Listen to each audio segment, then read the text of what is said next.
भूर्भुवः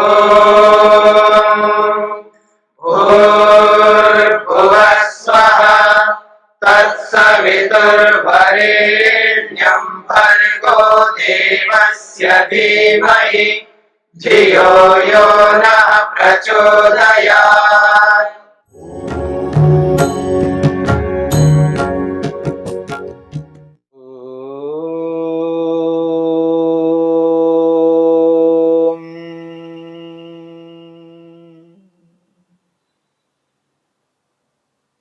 साधन पाद के पहले सूत्र की चर्चा में स्वाध्याय को लेकर के विचार चल रहा है। स्वाध्याय किसे कहते हैं? प्रणवादि पवित्र शब्दों, वाक्यों और मंत्रों का जप करना स्वाध्याय का एक भाग है। मुक्ति को, मोक्ष को दिलाने वाले जितने भी शास्त्र हैं, उन शास्त्रों का अध्ययन करना स्वाध्याय का दूसरा भाग है।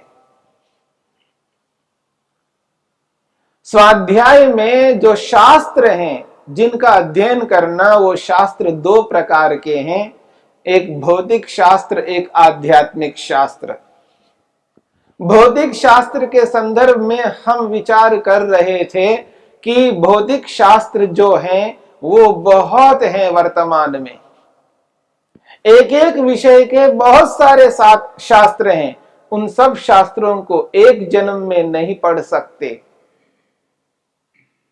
एक एक विभाग के इतने इतने शास्त्र बनते जा रहे हैं, इतनी इतनी खोजें चल रही हैं। इन खोजों को ध्यान में रखते हुए, उन शास्त्रों को ध्यान में रखते हुए देखा जाए, एक विषय के ही इतनी खोजें हैं, इतने शास्त्र हैं, वो एक जन्म में नहीं पढ़ सकते। तो इतने बड़े अलग अलग विषयों के शास्त्रों को कैसे जान पाएंगे? ऐसा जानना अनिवार्य नहीं है। यह जानना अनिवार्य है कार्य क्या है, कारण क्या है। कार्य कारण के संबंध को जानना अनिवार्य है। ये कारण है और ये कार्य है।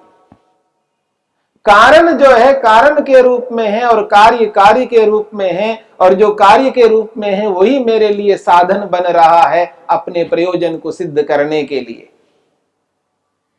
और जो कारण है वो कारण का क्या स्वभाव है, उसके स्वभाव को, उसके गुणों को, उसके कर्मों को समझना है।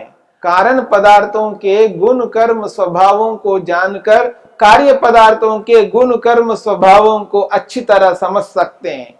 जब कार्य पदार्थों के गुण कर्म स्वभाव यथार्थ रूप में समझ में आता है, उनके अनुरूप उन कार्य पदार्थों को व्यवहार में लाएंगे और अपने प्रयोजन को सिद्ध करेंगे। इसलिए मूल सिद्धांतों को जानते हुए इन पदार्थों को समझना है।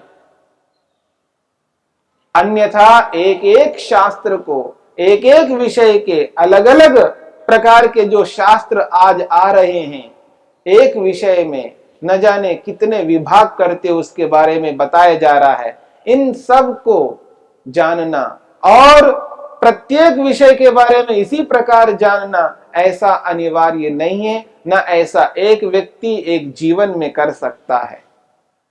बस इतना जानना आवश्यक है कि ये जो मेरा शरीर है, इस शरीर के पीछे कारण पंचमहाभूत हैं। वो पंचमहाभूतों के जैसे गुण कर्म स्वभाव हैं, वैसे गुण कर्म स्वभाव इस शरीर में हैं। क्योंकि कारणों में जो गुण कर्म स्वभाव होते हैं, वैसे ही कार्यों में आते हैं।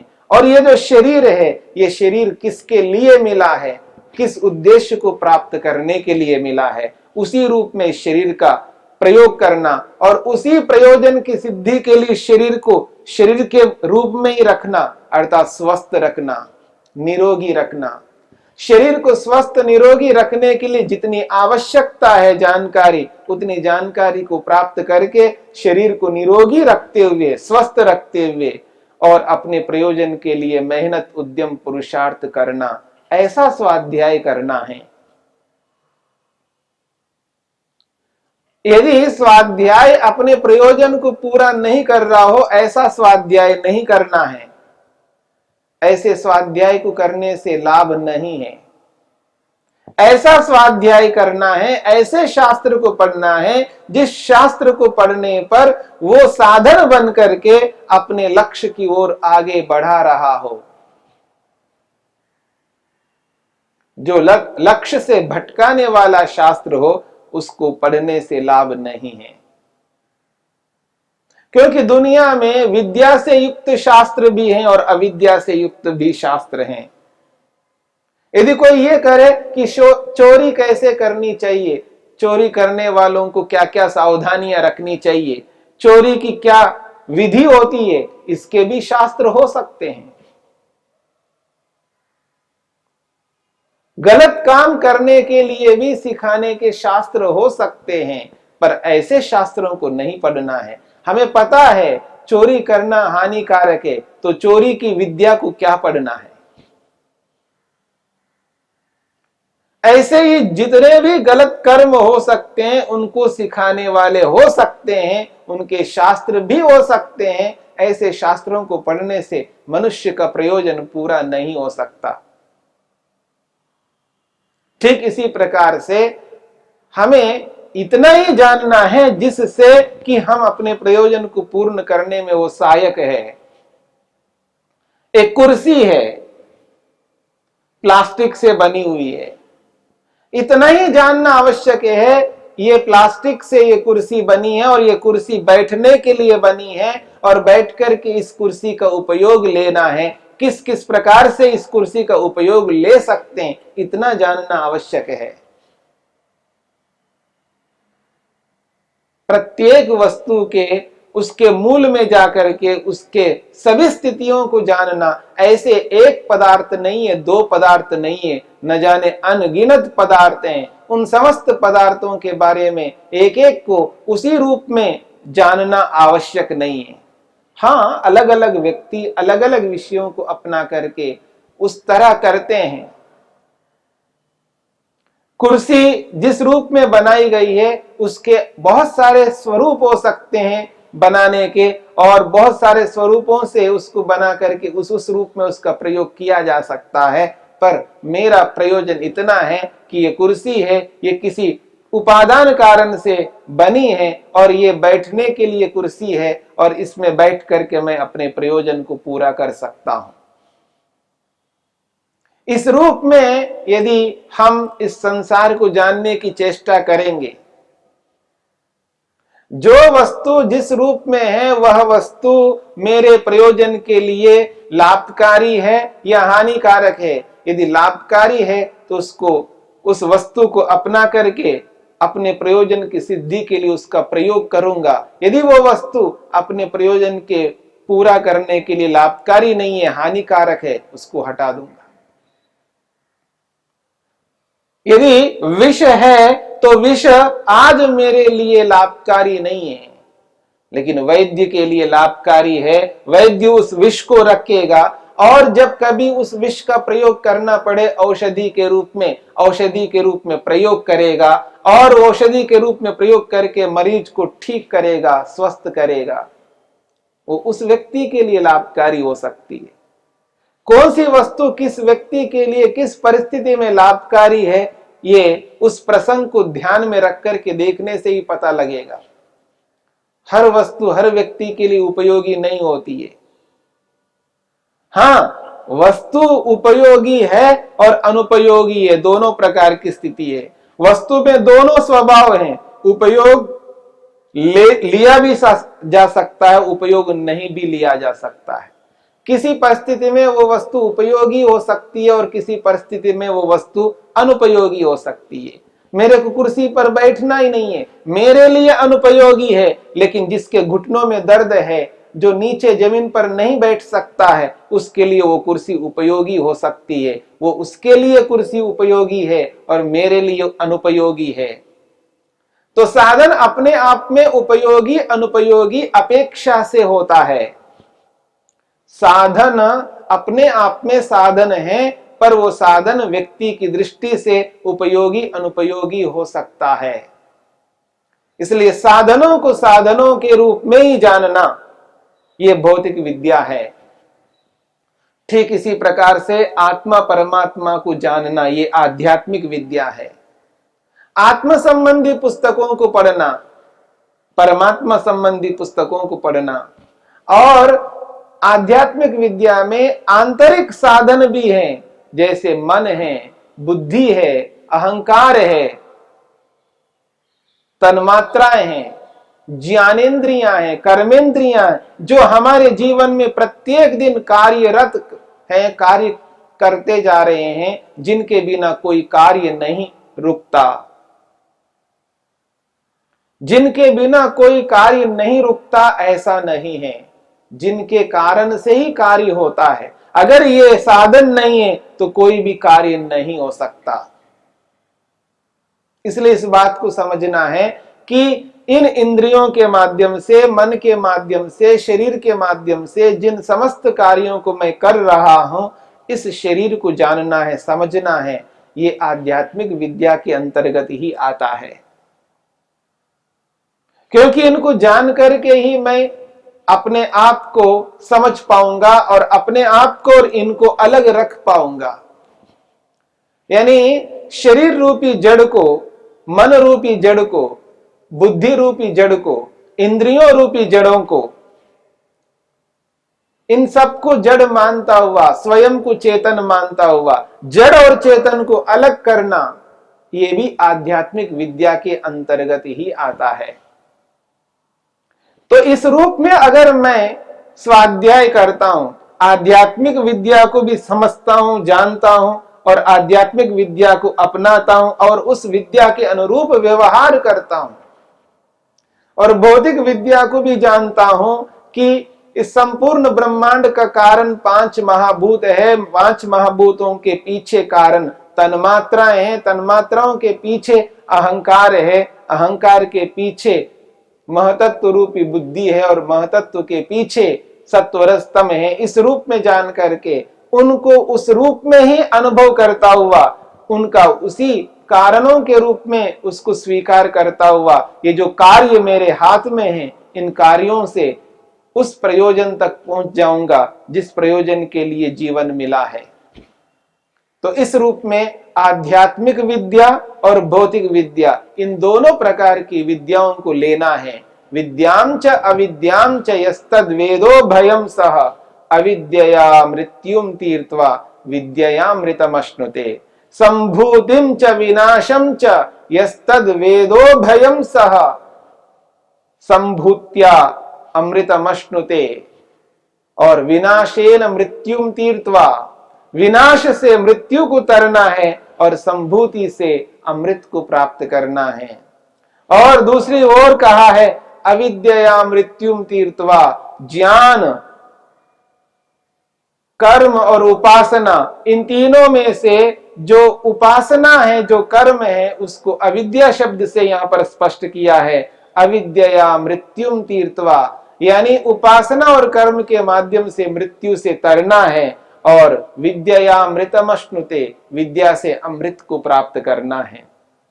यानी संभूतिम च विनाशम च इस मंत्र में और विद्याम च अविद्याम च इस मंत्र में, दोनों मंत्रों में भौतिक विद्या और आध्यात्मिक विद्या, इन दोनों प्रकार की विद्याओं की चर्चा की है।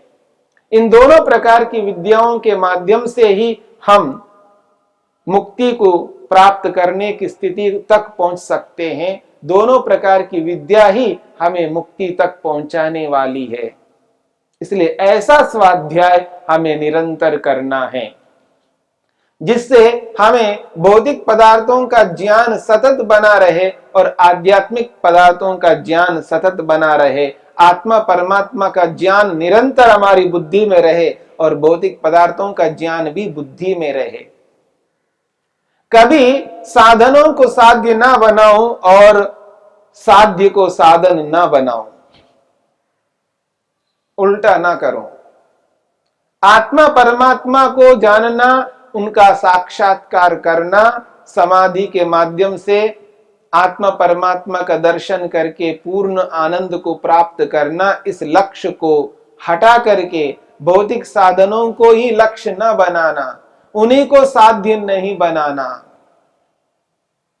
धन दौलत आदि जितने भी संसार के सांसारिक वैभव है, संसार के जो वैभव है, इन वैभवों को लक्ष्य यदि बना दूं तो इन्हीं साधनों में ही रहूंगा और कभी साध्य ईश्वरीय आनंद नहीं मिलने वाला है। इसलिए स्वाध्याय सतत व्यक्ति को निरंतर सावधान करता रहता है। साधन क्या है, साध्य क्या है, साधनों को साध्य कैसे माना जा रहा है और साध्य को साधन के रूप में कैसा माना जा रहा है, मुख्य को गौण कैसा बनाया जा रहा है और गौण को मुख्य कैसे बनाया जा रहा है, इन सब की जानकारी स्वाध्याय के माध्यम से ही होती है। इस बात को भी समझना है और इन सारी बातों को समझते हुए हमें इस रूप में व्यवहार करना है जिससे हम अपने मन को प्रसन्न कर सके, एकाग्र कर सके। मन को प्रसन्न करने के लिए जहां तप अत्यंत अनिवार्य साधन है, वहीं पर स्वाध्याय भी अनिवार्य साधन है। बिना तप के मन को एकाग्र नहीं कर पाएंगे, बिना स्वाध्याय के मन को एकाग्र नहीं कर पाएंगे। अब एक और बात समझनी है, ये जो स्वाध्याय है, इस स्वाध्याय में जिस आध्यात्मिक विद्या की चर्चा की जा रही है, उस आध्यात्मिक विद्या में आत्मा परमात्मा के साथ साथ में जो हमारा शरीर है, शरीर के अंदर रहने वाली जितनी भी स्थितियां हैं, चाहे वो ज्ञानेंद्रियों की स्थिति हो या कर्मेंद्रियों की स्थिति हो या मन की स्थिति हो, अहंकार या महतत्व रूपी बुद्धि की स्थिति हो, यानी बुद्धि जो निर्णय करती है वो निर्णय किस रूप में करनी चाहिए, अहंकार जो कार्य कर रहा है वो किस रूप में कर रहा है, मन जो कार्य करता है वो किस रूप में करता है, इंद्रियां ज्ञानेंद्रियां किस रूप में जानकारी प्राप्त करा रही हैं, कर्मेंद्रियां किस रूप में कर्म करवा रही हैं, इन सभी स्थितियों को जानना है।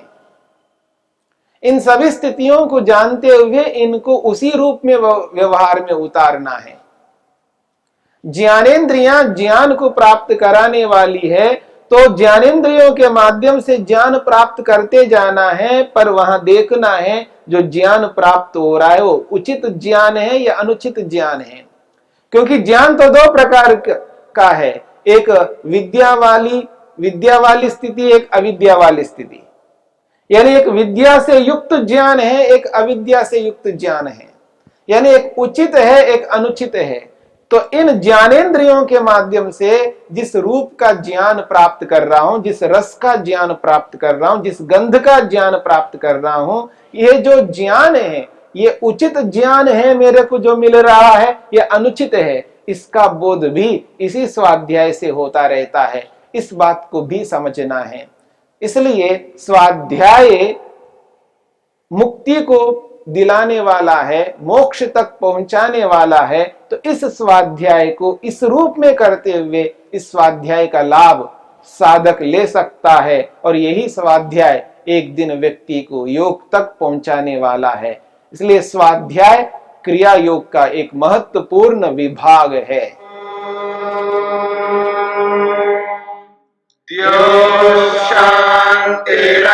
शांतिरंतरिक्षं शांति पृथिवी शांतिरापः शांतिरोषधयः शांतिः वनस्पतयः शांतिर्विश्वे देवाः शांतिर्ब्रह्म शांति सर्वं शांति शांतिरेव शांति क्षमा शांतिरेधि। ओम शांति शांति शांति।